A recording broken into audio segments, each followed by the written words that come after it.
आज का प्रातः क्लास है 22/11/1967। बुधवार को रिकॉर्ड चला है। तूने रात गंवाई सोए के, दिवस गंवाया खाए के।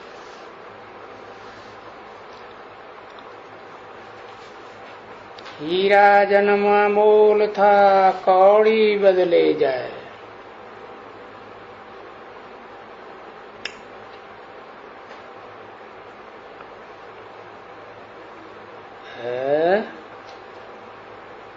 किसने बोला गीत? अच्छा, ऊपर वाला गीत भी गाता है? हम बच्चों से कहता है गीत गाना नहीं है, गीत सुनना नहीं है।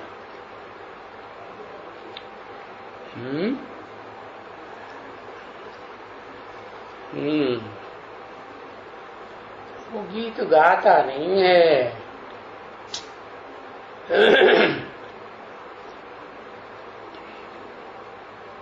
ये ड्रामा ऐसा बना हुआ है।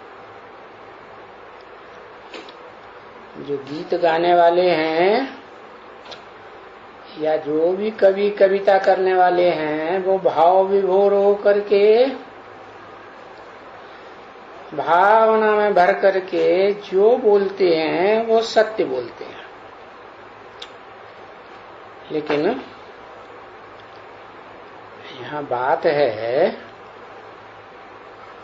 किसको बोला रात गंवाई सोए के? तूने रात गंवाई सोए के। अच्छा, चलो, वो जो गीत बनाने वाले हैं वो खुद रात नहीं गंवाते हैं सोए के? हाँ, तो इसका मतलब ये असली भावना पहले पहले उनकी नहीं है, तो किसकी है? सुप्रीम सोल बाप ही जब आते हैं इस सृष्टि पर, हाँ, तो उनकी भावना है बच्चों के प्रति। भावना नहीं, सच्चाई है। क्या? जो बताते हैं तूने रात गंवाई सोए के। तूने, एक ने या अनेक ने? सबसे जास्ती रात किसने गंवाई? सोए के। वो हद की नींद सोने की बात नहीं करता है, वो तो बेहद का बाप है। तो कौन सी नींद की बात करता है? बेहद की अज्ञान नींद में सोने की बात है।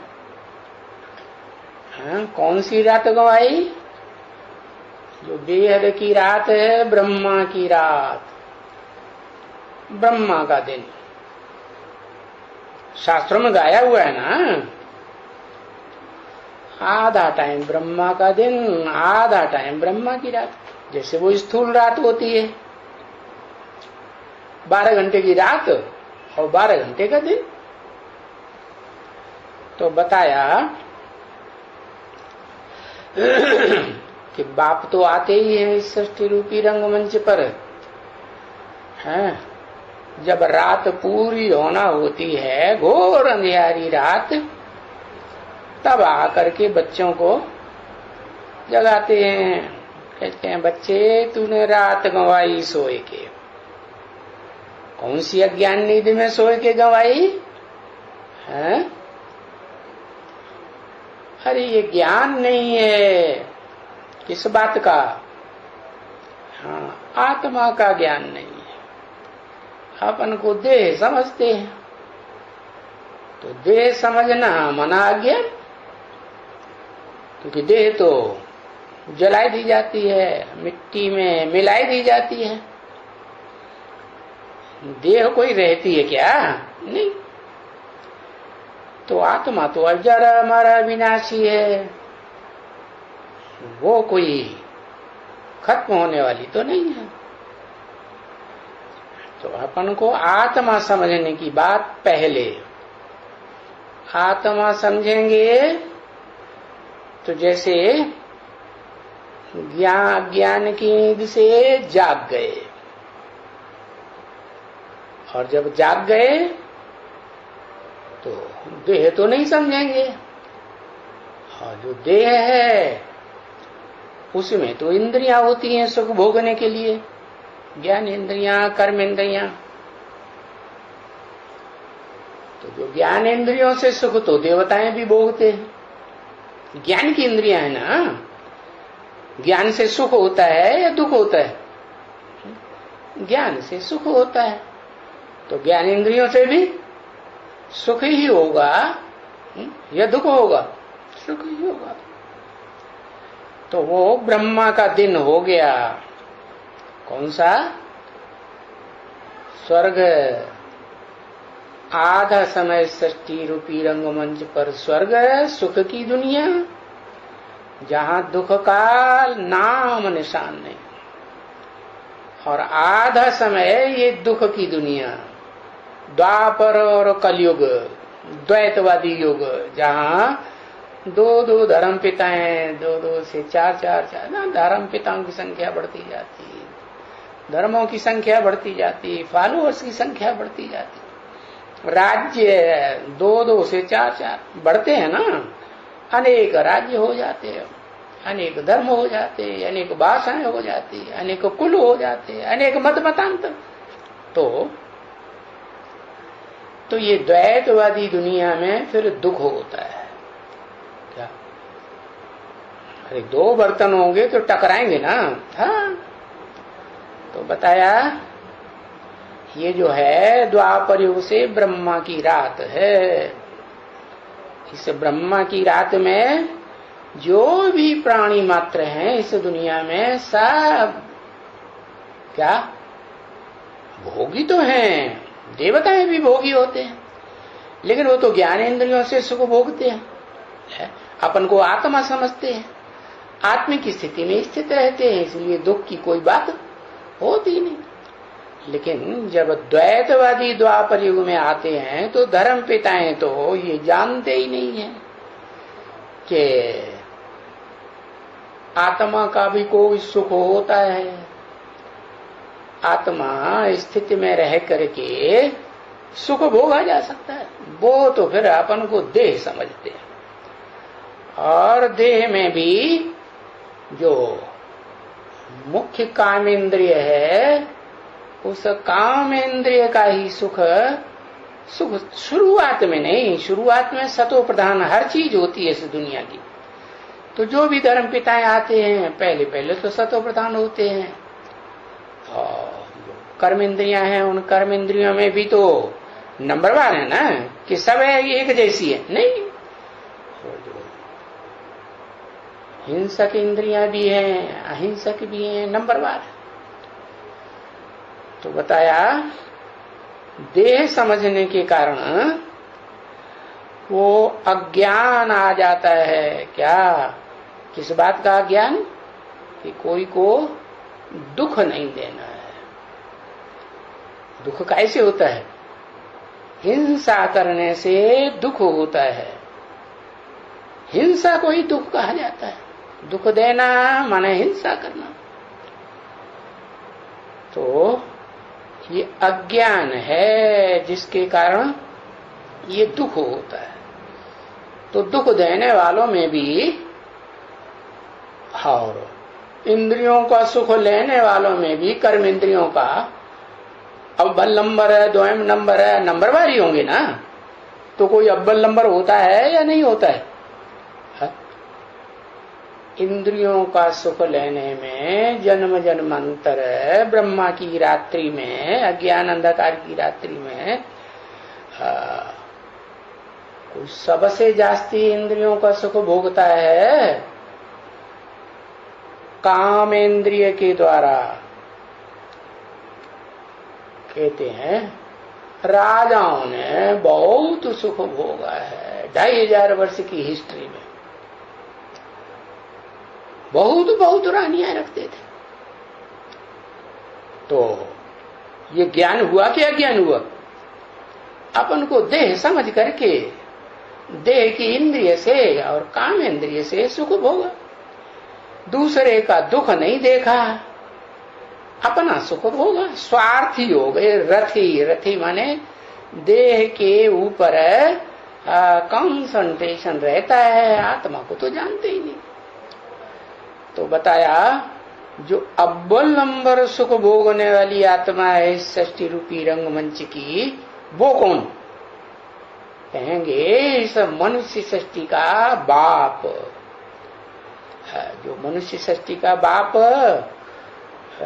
मनुष्य से देवता भी बनता है सत्युग त्रेता रूपी स्वर्ग में, रामकृष्ण की दुनिया में, और वहां ज्ञान इंद्रियों का सुख भी सबसे जास्ती भोगता है। और वही आत्मा जब द्वैतवादी द्वापर युग में आती है, धर्म पिताओं के संसर्ग संपर्क में, संग के रंग में आती है ना, तो वो आत्मा तो माँ का पार्ट है कि बाप का ही पार्ट है? क्या है? दोनों का ही पार्ट है। वो परम ब्रह्म भी है, परम ब्रह्म, परंतु परम ब्रह्म कहा नहीं जाता है, क्योंकि तन तो पुरुष का है ना, इसलिए परम ब्रह्म कहा जाता है। जो भी ब्रह्मा नामधारी हैं, अम्मा नामधारी हैं, अम्मा के रूप में सहन शक्ति का पार्ट बजाने वाली माताएं हैं, उनमें अव्वल नंबर माता तो माता जो है वो तो मोह की कीड़ी होती है द्वापर युग में है। हाँ, और जो जितने भी परिवार के सगे संबंधी देह के हैं उनकी प्रति, हाँ, उनकी प्रति सबसे जास्ती त्याग की भावना किस में होती है? कौन से संबंध में? माता में होती है। तो वो माताओं में सबसे बड़ी माता भी है और मनुष्य सृष्टि का बाप भी है। क्या? कौन? जिसको कहा जाता है, भारतवासी लोग मानते हैं, जानते हैं, जगतम पितरम वंदे। जगत का पितर है, पिता। पिता है कि माता भी है? माता भी है, क्योंकि शिव जिस तन में प्रवेश करते हैं वो उस मनुष्य सृष्टि के बाप का मुकर्रर तन है, जिसे कहते हैं अर्जुन का रथ। तो वो रथ हो गया क्या है? क्या हो गया? रथ हो गया 5 तत्वों का पुतला। 5 तत्वों का पुतला मन धरणी। धरणी में 5 तत्व होते हैं ना, पृथ्वी, जल, वायु, अग्नि, आकाश। तो ये जो परम ब्रह्म है, एक ही आत्मा, और वो एक ही आत्मा जो जगत पिता भी है इस मनुष्य सृष्टि का, जिसे भारत में कहते हैं शंकर जगत पिता। हाँ, तो वो एक ही है। देह के रूप में है तो माता का पार्ट, और आत्मिक रूप में है तो आत्मा तो पुरुष है कि स्त्री है? क्या है? पुरुष है। तो पुरुष भी है अव्वल नंबर इस मनुष्य सृष्टि रूपी रंगमंच पर सदा काल पार्ट बजाने वाला, और वो स्त्री के रूप में भी है। परंतु जन्म तो जास्ती पुरुष के लेता है कि स्त्री के लेता है? जास्ती जन्म पुरुष के लेता है, क्योंकि अपन को आत्मा समझने में एक्सपर्ट हो गया ना। तो जब एक्सपर्ट हो गया तो पुरुष जन्म जास्ती और स्त्री जन्म कम। फिर भी है भोगी आत्मा, चाहे स्त्री के रूप में पार्ट बजाए चाहे पुरुष रूप में पार्ट बजाए। भोगी आत्माएं जो हैं उनको क्या कहेंगे? वास्तव में देव आत्माओं के रूप में पार्ट बजाती हैं तो भी तो भोगी हैं, और भोगी हैं तो नीचे गिरेंगे कि ऊपर उठेंगे? नीचे गिरेंगे। तो जो नीचे गिरते हैं, जैसे कि फाउंडेशन तो उनका उसी समय से लग जाता है। क्या? अज्ञानता का। लेकिन पता नहीं चलता है, क्योंकि इतनी धीमी गति से नीचे गिरना होता है कि कोई को पता ही नहीं चलता है कि हम नीचे गिर रहे हैं। बाकी हाँ, जब द्वैतवादी द्वापर युग आ जाता है, दूसरे दूसरे धर्म पिताओं का जो देह अभिमानी होते हैं, तो उनके संग के रंग में आकर के वो देह का समझने का ज्ञान अच्छी तरह से बढ़ जाता है। देह की इंद्रियों से सुख भोगना वो पहले पहले शुरू करता है। कौन? हाँ, वही जगत का पिता और जगत की माता, जिसकी यादगार जो है और दुनिया की खुदाइयों में भी मिली है शिवलिंग के रूप में। सबसे जास्ती से जास्ती लिंग मूर्तियां मिली ना, तो सार्वभौम सत्ता हो गई ना। और भारत में तो गांव गांव में, शहर शहर में हाँ, वो शिवलिंग के मंदिर बने ही हुए हैं। तो भारत में तो मानते ही हैं कि वो ही माता पिता है। और मंदिर में जाके बोलते भी हैं, तुमेव माता च पिता तुमेव सर्वम मम देव, तुम मेरे सब कुछ हो, सर्व संबंधी हो। तो वो समझते तो ये हैं कि वो भगवान है। अरे भगवान तो एक होता है, भगवान अनेक नहीं होते हैं। और वो भगवान जो एक है वो तो हेवनली गॉड फादर है, हेवन की रचना करने वाला है। और हेवन की रचना करने वाला किस तरह से है? सुना करके, समझा बुझा करके है। ऐसे नहीं कि वो प्रैक्टिकल में हेवन रचता है, नहीं, वो रचयिता नहीं है। वो तो रास्ता बताता है, ज्ञान सुनाता है, जानकारी देता है। तो वो ज्ञान का अखूट भंडारी है। कौन? आत्माओं का बाप, शिव सुप्रीम सोल।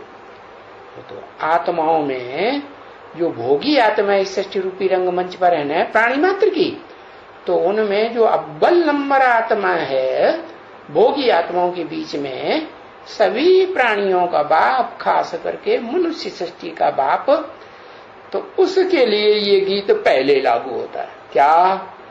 कि तूने रात गंवाई सोए के। क्या किया?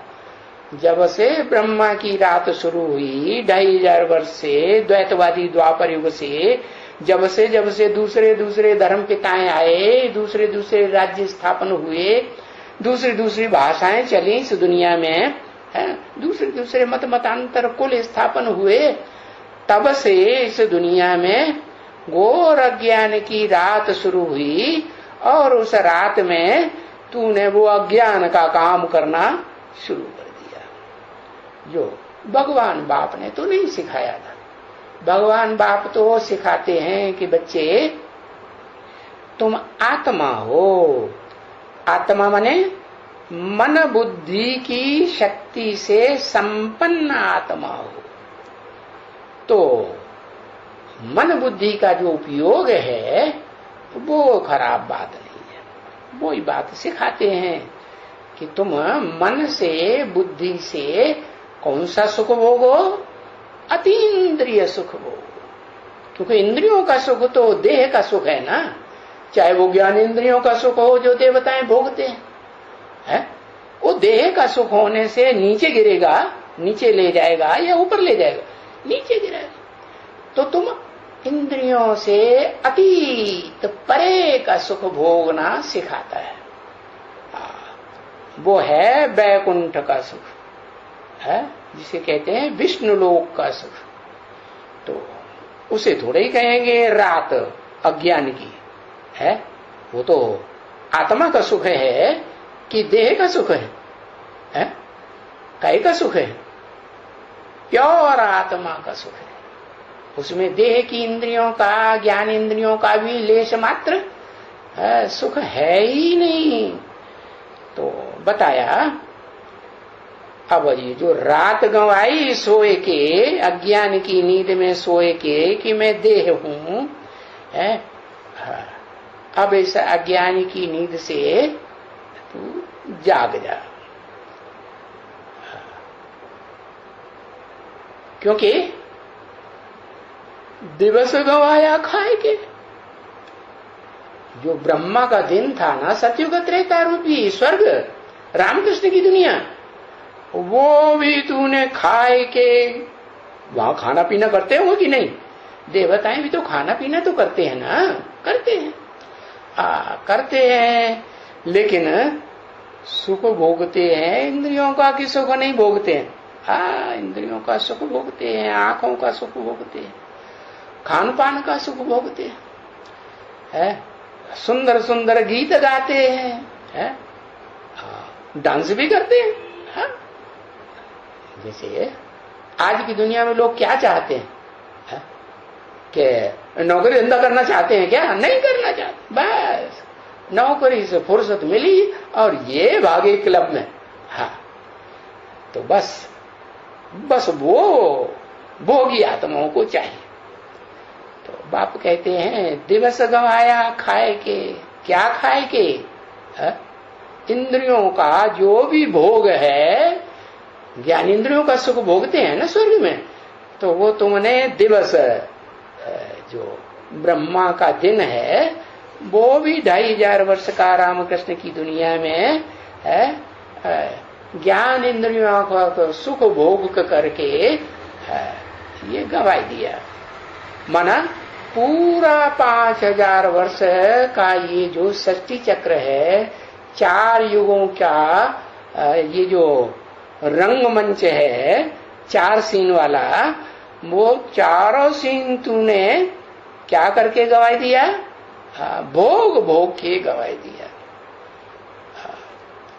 अरे बाप कहते हैं तू तो हीरा जन्म लेके आया था। कैसा जन्म? हीरे समान जन्म। हीरा तो जितने भी पत्थर होते हैं, उन सब पत्थरों में सबसे पावरफुल हीरा होता है ना। और हीरा पावरफुल भी होता है और रोशनी मारने वाला भी होता है। तो ये तो चैतन्य हीरा है, आत्मा है। तूने रात गंवाई, माने तू तो हीरे रूप के रूप में पार्ट बजाने वाली जो भी आत्माएं सृष्टि रूपी रंगमंच पर हैं, छोटे बड़े हीरे, उन हीरों में तू तो हीरो पार्टधारी है, पूरे रंगमंच का हीरो पार्टधारी। फिर भी तूने रात गंवाई सोए के और ब्रह्मा का दिन गंवाया खाए के। अब ये हीरा जन्म जो तेरा अमोल था, जिसका कोई मोल हो ही नहीं सकता है, कोई मूल्य नहीं हो सकता, अमूल्य जीवन तूने बर्बाद कर दिया 5000 साल में है। और अब क्या कर रहा है? अब तो तेरा जीवन जो है कौड़ी बदले जाए रे। क्या बुद्धि हर समय जो भी पुरुष मात्र है उनकी बुद्धि कौड़ी में लगी रहती है। कौड़ी में अंधेरा होता है ना, शेप कैसा होता है? जैसे स्त्री का अंग का शेप होता है, ऐसे ही कौड़ी का शेप बता दिया।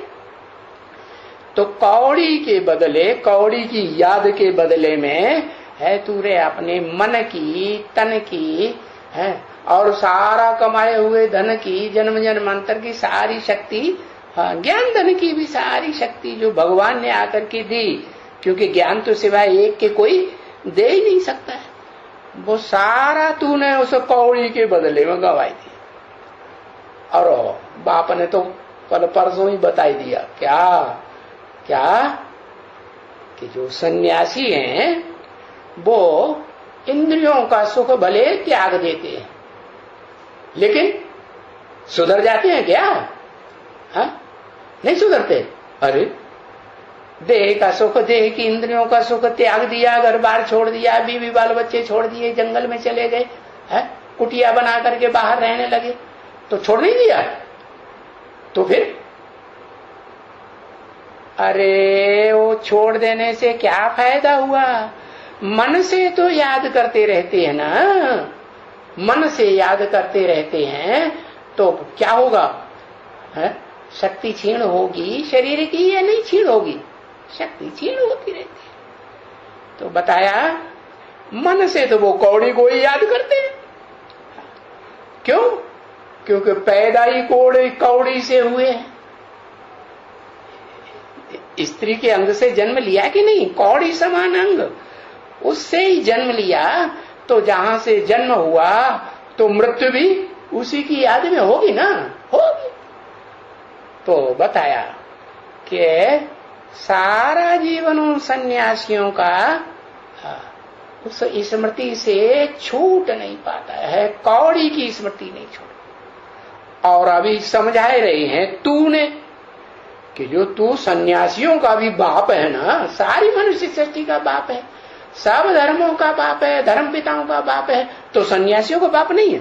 तो सुसन्यासियों का बाप है, तो उनसे भी बड़ा सन्यासी हुआ कि नहीं है?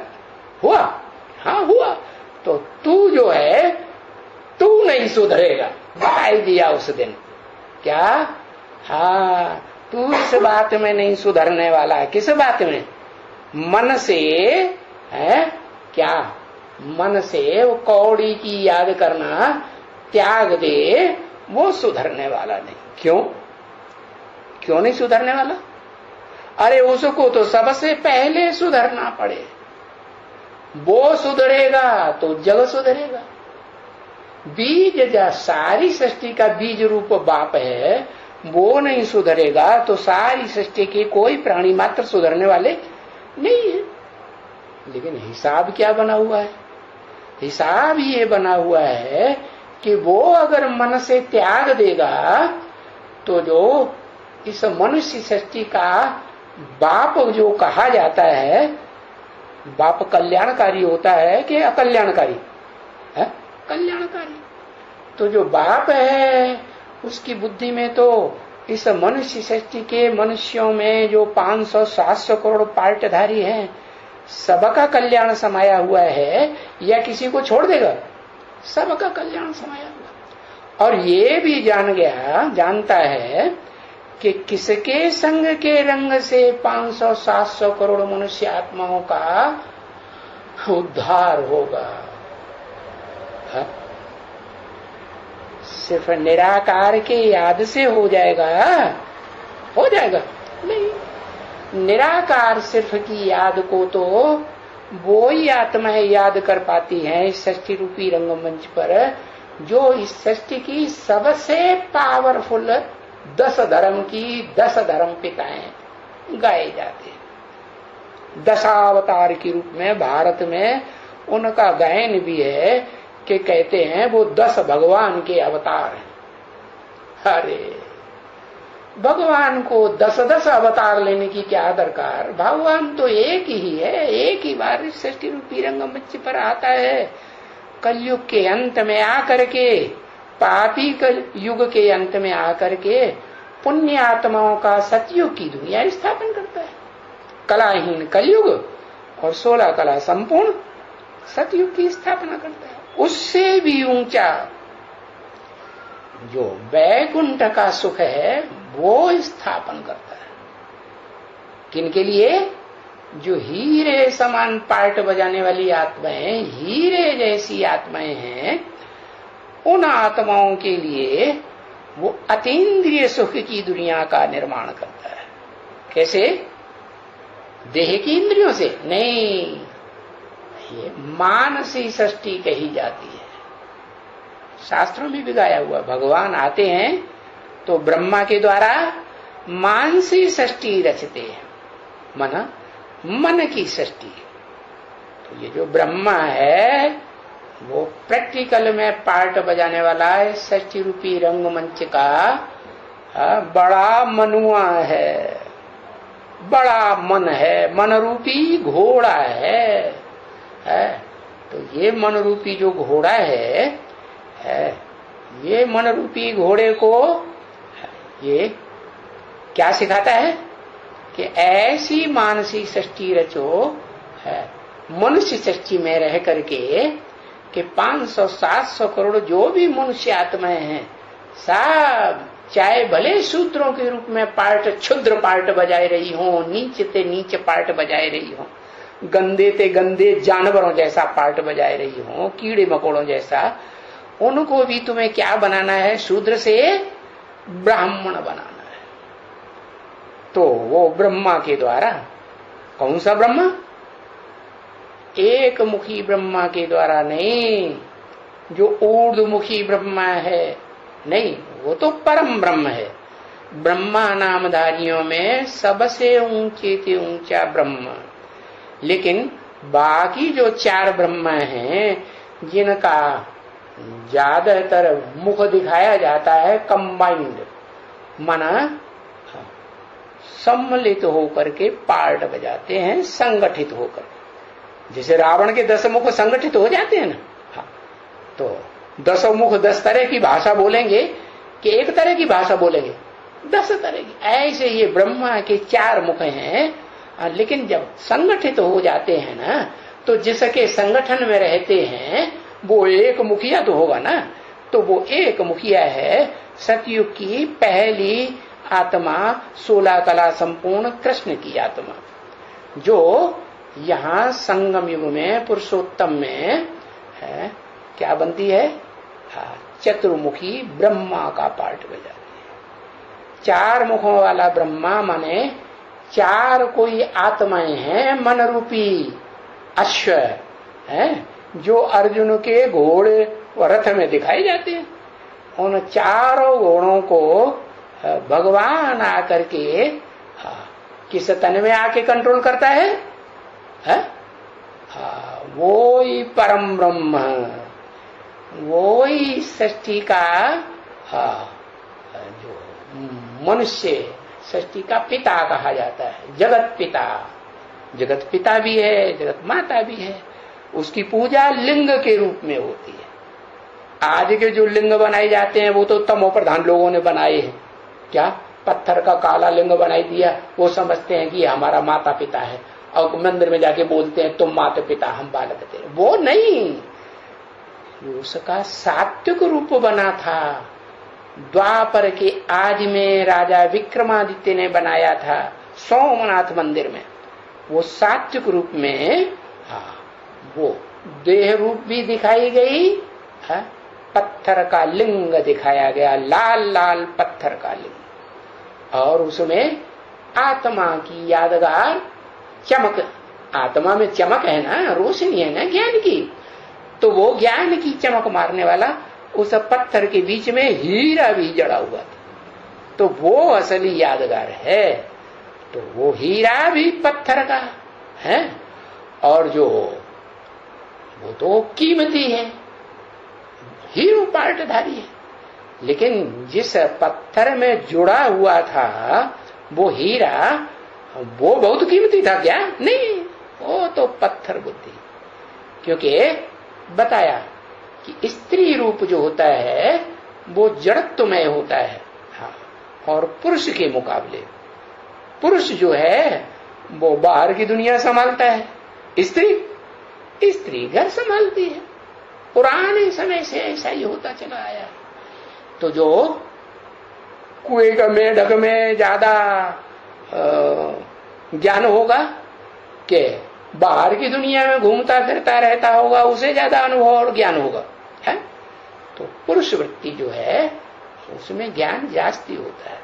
बाकी ऐसे नहीं है कि आत्मा स्त्री बनती है या पुरुष ही बनती है, नहीं। आत्मा तो कभी स्त्री का जन्म लेती है, कभी पुरुष का जन्म। स्त्री का जन्म लेती है तो बुद्धि थोड़ी जड़त्वमयी बुद्धि हो जाती है, और पुरुष का जन्म लेती है तो बुद्धि थोड़ी तीखी होती है, बुद्धि का अहंकार भी जास्ती रहता है। तो बताया है कि उन पत्थर बुद्धियों में, चाहे वो लिंग के रूप में पत्थर दिखाया गया सोमनाथ के मंदिर में, बड़ा पत्थर जिसमें छोटा पत्थर अति सूक्ष्म आत्मा की यादगार है हीरा दिखाया गया, वो भी तो पत्थर ही है ना। तो जरूर पत्थर बनता होगा, पत्थर बुद्धि नहीं बनता होगा, जरूर पत्थर बुद्धि बनता है। क्यों? क्योंकि ब्रह्मा की रात में सभी मनुष्य मात्र, सभी प्राणी मात्र ज्ञान के अंधकार में भटकते भटकते अपनी सारी शक्ति आत्मा की गंवाई देते हैं, शरीर के द्वारा। तो बताया ये जो ब्रह्मा की रात में वो हीरा भी अपनी सारी रोशनी को क्या करता है, गंवाए देता है, गंवाए देता है। तो वो हीरा है तो फिर भी हीरा। अब हीरा है तो हीरा भी घिसता है कि नहीं घिसता है? हीरा भी घिस घिस के छोटा होता है कि नहीं? हाँ, तो उसकी यादगार दिखाई गई है शालिग्राम है, वो है शिवलिंग और वो होते हैं शालिग्राम। शालिग्राम छोटे छोटे होते हैं और शिवलिंग बड़ा दिखाते हैं। तो वो जो शिवलिंग है मनुष्य सृष्टि का बीज रूप बाप, जिसके लिए मंदिर में जाके बोलते हैं तुम मात पिता हम बालक तेरे, वो हीरो पार्टधारी है सृष्टि रूपी रंगमंच का है। सारी मनुष्य सृष्टि का बाप आदम, अर्जुन, आदिदेव, महादेव भी कहते हैं। तो बताया उसकी क्या हालत हो जाती है इस ब्रह्मा की अज्ञान रूपी अंधकार की समय में, है 2500 साल में एकदम है कैसा बन जाता है? अंधेरे में आ जाता है कि रोशनी में रहता है? अंधेरे में आ जाता है, पत्थर ही बन जाता है और पत्थर ही अपने को समझता है। क्योंकि आत्मा तो समझता नहीं है, आत्मा तो 63 जन्म से क्या समझता था, देह समझता। तो प्रैक्टिस खत्म हो जाती है एकदम, है प्रैक्टिस करनी पड़े ना। तो बाप आकर के प्रैक्टिस कराते हैं कि बच्चे तुम हीरा हो। क्या हो? और हीरा भी कैसे? बड़े ते बड़ा हीरा। दुनिया में कोई बड़े से बड़ा हीरा गाया हुआ है कि नहीं?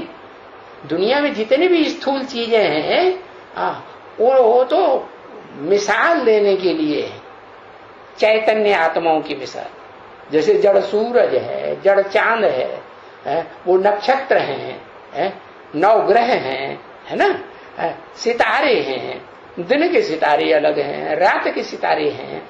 तो वो जड़ हैं कि चैतन्य है? चैतन्य आत्मा तो नहीं है, लेकिन वो तो आसमान के जड़ सितारे हैं। ऐसे ही इस सृष्टि रूपी रंगमंच पर तुम बच्चे ये धरती के चैतन्य सितारे हो, आत्मा रूपी। उनमें कोई का सूर्य के रूप में पार्ट है। तो गीता में भी लिखा हुआ है, लोग शास्त्रकार भी समझते हैं कि भगवान जब आते हैं तो किसको ज्ञान देते हैं? सूर्य को ज्ञान देते। अब उन्हें ये थोड़ा ही पता कि वो सूर्य डुप्लीकेट है कि असली है। असली सूर्य में और डुप्लीकेट सूर्य में क्या अंतर होगा? कुछ अंतर बताया कि नहीं? क्या है? अरे अंतर बताया है, ज्ञान का अंतर है। जो डुप्लीकेट संपूर्ण बन जाता है तो ज्ञान का अंतर रहता है। वाह भैया, ज्ञान का अंतर है। हाँ, क्या अंतर है? अटैचमेंट और डिटैचमेंट का अंतर है। जैसे जो सृष्टि रूपी रंगमंच पर वो जो सूर्य है ना, जड़ सूर्य, तो वो सदा पृथ्वी से, पहाड़ों से, नदियों से, समंदर से डिटैच होके रहता है या अटैच होके रहता है? डिटैच होके रहता है। ऐसे ही जो असली सूर्य है वो तो सदा डिटैच होके रहने वाला। वो कौन है? वो आत्माओं का बाप ज्योति बिंदु आत्मा है ना। बिंदु बिंदु बिंदु बिंदु ज्योति बिंदु आत्मा। बिंदु को चाहे जितना सूक्ष्म छोटा बना दो, चमकने वाला ज्योति बिंदु है, ज्योति का बिंदु है, कोई स्थूल चीज तो नहीं है। वो उन ज्योति बिंदु आत्माओं का बाप, supreme soul, heavenly God father है, वो शिव कहा जाता है। शिव माने कल्याणकारी। तो सदा काल का कल्याणकारी या कभी कभी का कल्याणकारी है? सदा काल का कल्याणकारी। ऐसे नहीं कि वो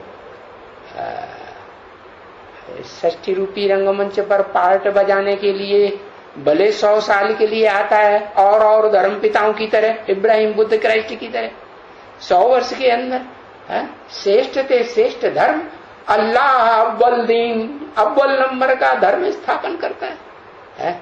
फिर भी 100 साल के अंदर वो डिटैच होके पार्ट बजाता है, या जिन बच्चों के बीच में पार्ट बजाता है, बजाता है ना मुकर्रर रति के द्वारा, तो अटैचमेंट में आके पार्ट बजाता है? नहीं, वो अटैचमेंट में कभी नहीं आता है। इसीलिए वो सदा शिव कहा जाता है, सदा कल्याणकारी। लेकिन जिस मुकर्रर रथ में प्रवेश करता है, आदम में, अर्जुन में, जिसे आदिदेव कहा गया, महादेव कहा गया, वो इसमें प्रवेश करता है, वो सदा काल डिटैच होकर के सृष्टि रूपी रंगमंच पर पार्ट नहीं बजा सकता। हाँ, ये जरूर है कि वो जो असली सूर्य है, सदा डिटैच रहने वाला सदा शिव, वो जिसमें प्रवेश करता है उसको आप समान बना देता है। क्या आता है तो आप समान बना देता है। फिर ये नहीं कि वो सदा काल आप समान बना रहेगा। अरे सुख भोगेगा, अटैचमेंट में आएगा, भोगी आत्मा है कि सदाकाल की योगी है? भोगी आत्मा दुनिया की, जैसे सब प्राणी मात्र भोगी हैं, सभी मनुष्य मात्र भोगी हैं, देवताएं भी भोगी हैं, तो वो आत्मा भी देवताओं का बाप, मनुष्यों का बाप, ऋषि मुनियों का बाप, धर्म पिताओं का बाप और राक्षसों का भी बाप, सबका बाप, वो भी सबसे बड़ा भोगी है। तो भोगी आत्माएं तो अटैचमेंट में आएंगी ना, अटैचमेंट में आती हैं। अब ये दूसरी बात है, कोई आत्माएं धीमी गति से अटैचमेंट में आती है और आत्म की स्थिति में ज्यादा रह सकती है, और कोई आत्माएं बस अटैचमेंट में आना शुरू हुई तो अपने ऊपर कंट्रोल छूट गया, अब धड़ाधड़ एकदम नीचे गिरती है। तो वो है इस्लाम धर्म की आत्माएं, क्या एकदम जट बुद्धि बन जाती है, जैसे है ना। हाँ, जैसे ये मनुष्य सृष्टि का बाप एकदम जट बुद्धि बन जाता है 100%, है ऐसे ही इस्लाम धर्म की आत्माएं भी सबसे जास्ती नीचे गिरती है। तो जो सबसे जास्ती नीचे गिरेंगे सबसे ऊपर उठेंगे कि नहीं? इसलिए बाप ने बताया ये इस्लामी पहले मरेंगे। मरेंगे माने देह अभिमान से पहले मरेंगे। हाँ, और धर्म पिताओं के बीच में, धर्म के फॉलोअर्स के बीच में ये जो इस्लामी है इस सृष्टि रूपी रंगमंच पर विधर्मियों के बीच में पहले आए ना, तो ये ही पहले सुधरेंगे। क्या आदि में आए थे? हाँ, तो आदि में ही ये भगवान के बच्चे विधर्मियों के बीच में पहले पहले बने। तो बताया कि ये तो फर्स्ट क्लास मिलिट्री बनती है विधर्मियों के बीच में, सबसे फर्स्ट क्लास। कैसी मिलिट्री है? कैसी मिलिट्री है? देहं वा पातयामी कार्यम वा साधयामी। शिवाजी की औलाद समझ लो। शिव का नाम है ना, तो शिव के जो बच्चे हैं ना, शिवाजी के जो बच्चे हैं ना, उनका भी यही है कि या तो अब देह त्याग देंगे, उसकी चिंता नहीं, और या तो काम पूरा करके। तो देखो आज भी देखा जाता है वो इस्लामियों में ही ऐसे निकले हैं, अपने देह की चिंता नहीं करते हैं। जब हमला करने जाते हैं तो भले खुद भी खत्म हो जाएंगे और जिनके ऊपर हमला करेंगे वो उनको भी खत्म कर दे। आतंकवादियों ने कह दिया लोगों ने। अब लोगों को ये नहीं पता है कि तुम्हारी दृष्टि में वो आतंकवादी है क्या, लेकिन जो सुप्रीम सोल बाप की दृष्टि में विधर्मियों के बीच में, विदेशियों के बीच में वो ही सबसे काम की चीज है। क्यों? मिलिट्री में भर्ती करने काबिल है कि नहीं? हाँ, वो पीछे हटने वाले नहीं, देह की चिंता करते हैं, देह की चिंता नहीं करते। तो आत्म की स्थिति में जल्दी स्थित होंगे कि नहीं? वो ही तो बताया। ये ज्ञान जो है विधर्मियों के बीच में इस्लामी पहले लेंगे, और जो स्वधर्मी आत्माएं देवी देवता सनातन धर्म की हैं, उनमें पहले पहले वो जो देवताओं का भी बाप है महादेव। कैसा कैसा देव? महान ते महान देव, उससे बड़ा कोई देवता होता ही नहीं। तो वो महादेव के लिए बताया, तूने रात गंवाई सोए के, दिवस गंवाया खाए के। क्या खाए के?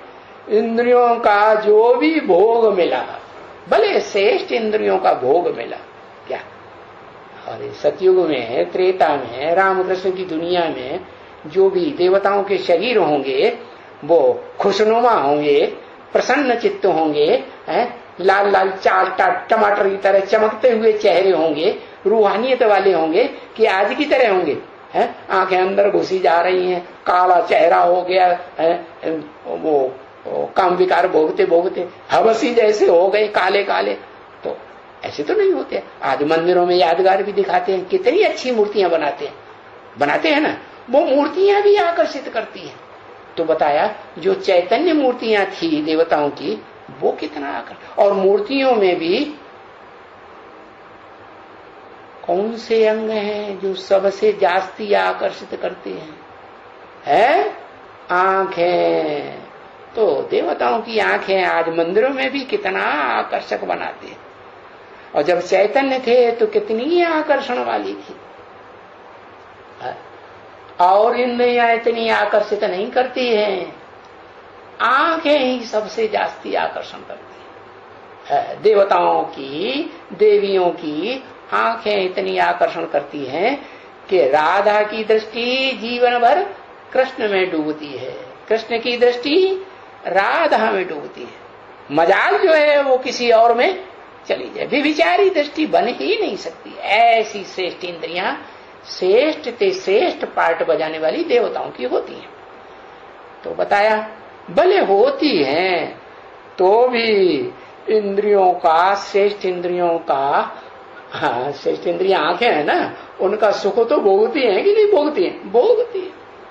तो धीमी गति से ही सही नीचे तो गिरती हैं कि नहीं गिरती हैं? सुख भोगते भोगते शक्ति क्षीण होती है कि नहीं होती? होती है। तो वो जो ब्रह्मा का दिन रूपी स्वर्ग है, वो अज्ञान की नींद में नहीं गंवाया, फिर भी अपन को आत्मा, ज्योति बिंदु आत्मा भ्रकुटी के मध्य में याद रहा। और याद में रहते रहते आंखों से, श्रेष्ठ इंद्रियों से सुख भोगा। और भले धीमी गति से नीचे गिरे, पता ही नहीं चला कि हम नीचे गिर रहे हैं। लेकिन वो सारा 2500 वर्ष का समय गंवाई दिया कि नहीं गंवाई दिया? नीचे गिरने में ही गंवाया कि ऊपर उठने में गंवाया? नीचे गिरने में गंवाया। तो जो हीरा जन्म है, बाप ने आकर के जिस बच्चे को समझाया कि तेरा तो खास बड़े से बड़ा हीरा का जो गहन है इस दुनिया में, आज भी कोई बड़े से बड़ा हीरा जिसकी बहुत कीमत समझी जाती है, इतनी कीमत कि कोई दुनिया में जौहरी उसकी कीमत ही नहीं आंक सका। कौन सा हीरा? को है नूर हीरा। यही नहीं समझ पाते हैं कि इस दुनिया में षष्ठी रूपी रंगमंच पर जो जो स्थूल हीरा है, कोहनूर हीरा, उसकी मानिंद चैतन्य हीरा कौन है? वो 5000 वर्ष के पार्ट में कोई भी मनुष्य आत्मा, कोई भी प्राणी मात्र जान ही नहीं पाता कि वो बड़े से बड़ा हीरा का पार्ट बजाने वाला को है नूर हीरा। अब वो किसी के अंडर में है अभी? अभी किसी के अंडर में होगा कि नहीं? हाँ, इंग्लैंड की जो महारानी है, महारानी एलिजाबेथ, उसके अंडर वो महारानी है तो उसी के अंडर में कहा जाएगा ना, उसी के अंडर में है। तो वो उसने अपने म्यूजियम में रखा हुआ है। भाई जिसको देखना हो तो देखो, ताकत हो तुम्हारे पास, इतनी दम हो देखने की, पैसा खर्च करना पड़ेगा ही नहीं। हाँ, तन की ताकत लगानी पड़ेगी नहीं। हाँ, मन का प्लान बनाना पड़ेगा कि नहीं? हाँ, तो तन मन धन की ताकत लगा के आके देखो, खोला दरवाजा है। अच्छा, तो बताया किसको? हीरे को बताया, जो बड़े से बड़ा हीरा है उसको, सुप्रीम सोल बाप की ये आवाज है, तूने रात गंवाई सोए के दिवस गवाया करे। तूने अपना अमूल्य जीवन जो है वो 5000 वर्ष के षष्ठी चक्र में तूने गंवाई दिया। अब क्या करना है? अब गंवाना है या उसको सफल करना है? सफल करना है। कैसे सफल करेंगे? अपन को पहले तो आत्मा समझो। ऐसे नहीं कि मिनट 10-20 सेकंड आत्मा समझ लिया, किटकिटा के हाथ पांव बांध के बैठ गए हैं और बाद में फिर उठ के भाग खड़े हुए। हाँ वाह वाह, बस इतना ही हमसे हो पाएगा। ऐसे नहीं। जैसे 63 जन्म 2500 साल जो है मनुष्यों की हिस्ट्री मिल रही है ना, जब से इब्राहिम आया इस्लाम धर्म, तब से देह की याद में, जैसे देह के सुख में रमण करते रहे, देह की याद में रहे, ऐसे ही लगातार आत्मिक स्थिति की याद में रहेंगे तो क्या होगा? तुम्हारा ये सारा जीवन तेरी आत्मा का सफल हो जाएगा। कितना सफल हो जाएगा? देवताओं से भी जास्ती सफल। देवताएं तो 16 कला संपूर्ण सुख भोगते हैं, और तुम बच्चे तो जो हीरे समान पार्ट बजाने वाली आत्माएं हो, वो तो अतीन्द्रिय सुख भोगेंगी, इंद्रियों से परे का सुख भोगेंगी। इंद्रियां तो किसी के कंट्रोल में नहीं आती, और तुम बच्चे तो इंद्रियों को पूरा कंट्रोल कर लेते। हाँ, नंबर बार तो होते ही है। कोई थोड़े समय के लिए कंट्रोल कर पाते हैं और कोई ज्यादा समय के लिए कंट्रोल कर लेते हैं। जो थोड़े समय के लिए कंट्रोल कर पाएंगे और दुनिया का धूम धड़ाका लास्ट विनाश होगा 5-7 रोज के अंदर, तो क्या बैकुंठ रह जाएगा? फिर तो न बैकुंठ रहेगा, न ये दुनिया रहेगी, कोई लोग सुख भोगने का नहीं रहेगा, न सुखधाम रहेगा न दुखधाम रहेगा। फिर क्या होगा? सब खलास। क्या रह जाएगा? सारी सृष्टि पर जलमयी हो जाएगी। जल की बाढ़ आ जाएगी। वो स्थूल जल की बाढ़ बाद में आएगी, पहले ज्ञान जल की बाढ़ आती है। इसलिए सूरदास ने पहले ही बोल दिया, उद्धव ने बोला कि तुलसीदास ने बोला, उद्धव आई ज्ञान की आंधी। कैसी आंधी? पूरा पश्चिम उत्तर दक्षिण 34 काल फिरे। काल चारों दिशाओं में मौत के घाट उतारता जाता है, और ज्ञान की आंधी भी जोर जोर से आती जाती है। ऐसी बड़ी आंधी आएगी कि 500-700 करोड़ मनुष्य आत्माएं सब ब्राह्मण बन के ज्ञान का लेन देन का ही धंधा करेंगी, और सारे धंधे, सब धंधों में जैसा बाप ने बता दिया, सब धंधों में है नुकसान सिवाय एक ईश्वरीय धंधे के। हाँ, तो बताया। अब तो ये आत्मा का जो जीवन है वो पता चल गया ना। हाँ, कौड़ी की याद में नहीं जाना चाहिए। हाँ, कौड़ी की याद में अगर जीवन जाएगा तो क्या होगा?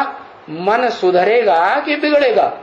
मन बिगड़ता ही चला। ये मन रूपी घोड़ा है ना, इसको लगाम लगानी है। किसकी लगाम? बुद्धि रूपी लगाम। ये बुद्धि के कंट्रोल में रहना चाहिए। बुद्धि तो समझ शक्ति को कहा जाता है ना। हा? बुद्धि में तो परख शक्ति है ना, है?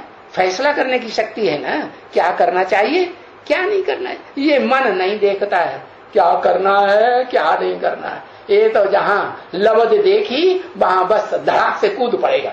हाँ, ये चाहिए। बाप कहते हैं अब इस मन को, मन रूपी घोड़ों को कंट्रोल करना है।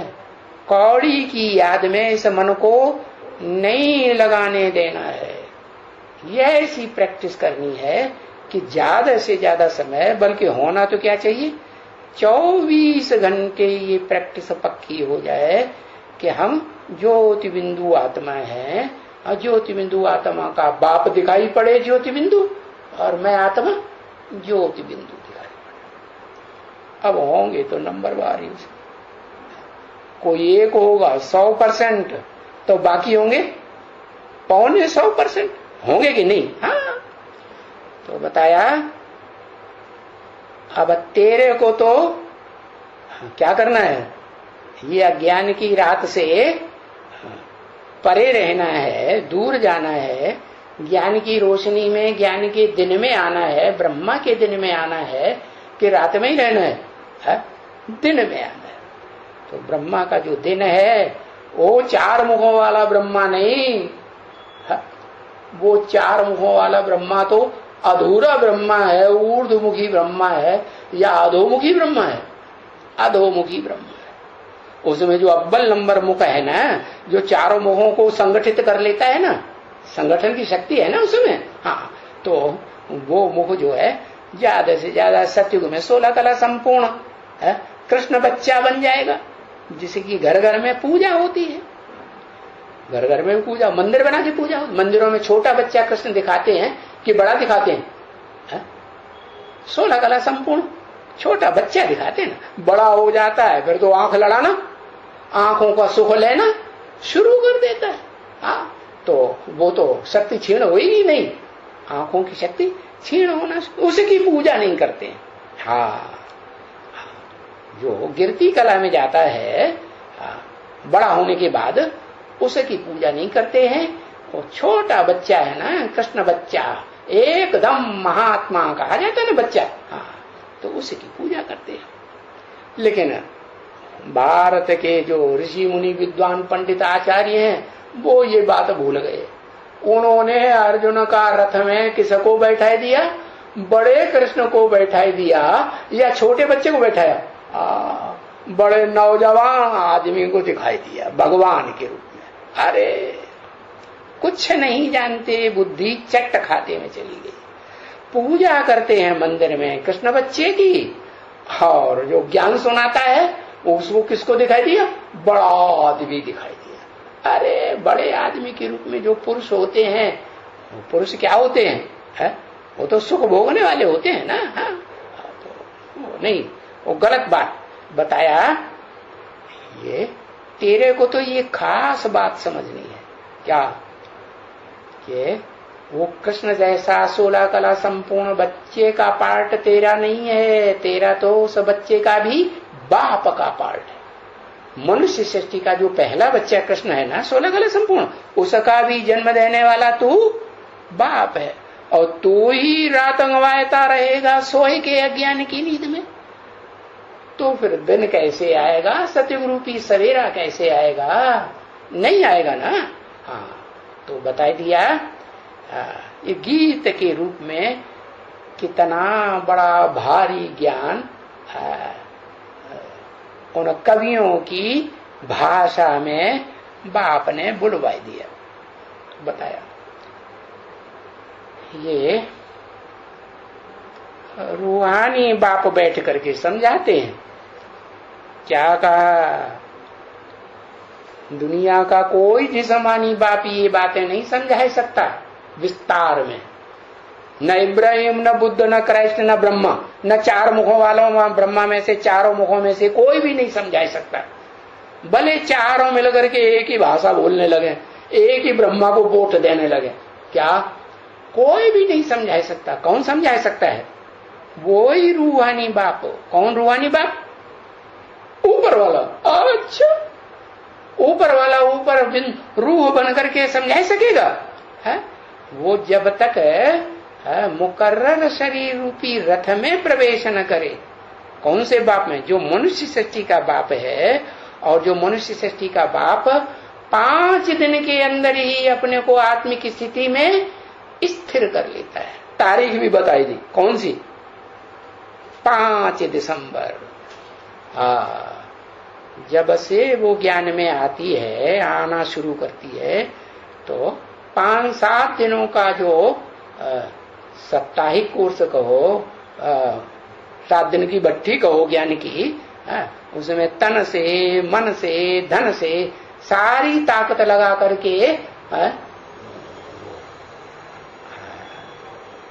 पूरी ताकत से जन्म लेती है आत्मा का कि अधूरी ताकत लगाती है?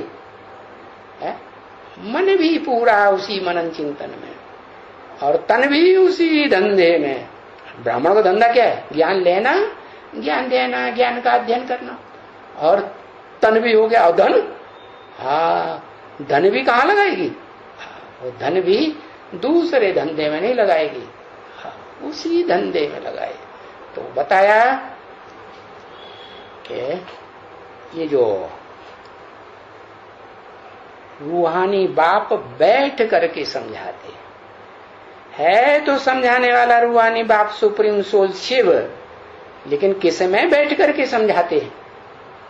ऐसे नहीं कि बैल के ऊपर बैठ करके समझाते। अरे बैल तो जानवर बुद्धि हो, समझेगा?